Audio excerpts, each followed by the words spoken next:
अस्सलाम वालेकुम दोस्तों, ये आपके सामने एक हिरन का बच्चा है जो इस वक्त ज़मीन पर बैठ गया है।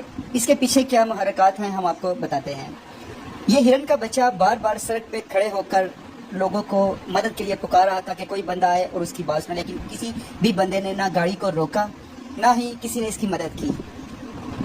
इसी तरह हिरन के बच्चे को देखकर एक कार सवार ने गाड़ी को रोका और इसके पास गया। जैसे ही वो बंदा इसके पास गया तो इसने उसके पाँव को चाटना शुरू कर दिया, जैसे कि कोई बात इसे बता रहा हो। इसकी जीन्स को पकड़कर उसने खींचा। वो बंदा इस हिरन के बच्चे के पीछे पीछे गया। जैसे ही वो बंदा इस हिरन के बच्चे के पीछे पीछे गया तो थोड़ा सा दूर जाके जंगल में उसने देखा कि इस हिरन के बच्चे की माँ एक रस्सी के साथ, मतलब फंसी हुई एक रस्सी के साथ उसका पाँव जकड़ा हुआ था और वो उसमें बंधी हुई थी। तो इस कार सवार लड़के ने जाके, लड़का था और साथ लड़की थी, उन्होंने इसको पहले सेफली प्रूफ किया कि मतलब वो इसे नुकसान नहीं पहुंचाना चाहते।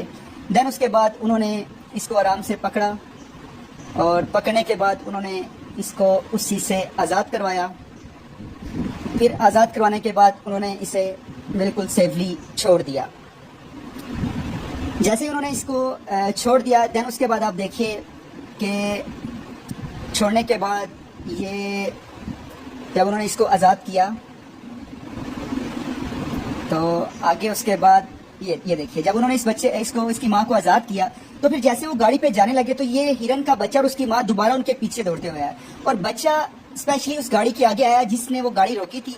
उस गाड़ी के पास आके वो घुटनों के बल बैठ गया वो बच्चा, और बैठ कर मतलब ये देखिए वो बंदा बाहर निकल कर उसके आके सर पे हाथ रख रहा है और वो उसे जैसे एक मतलब शुक्रिया अदा कर रहा हो।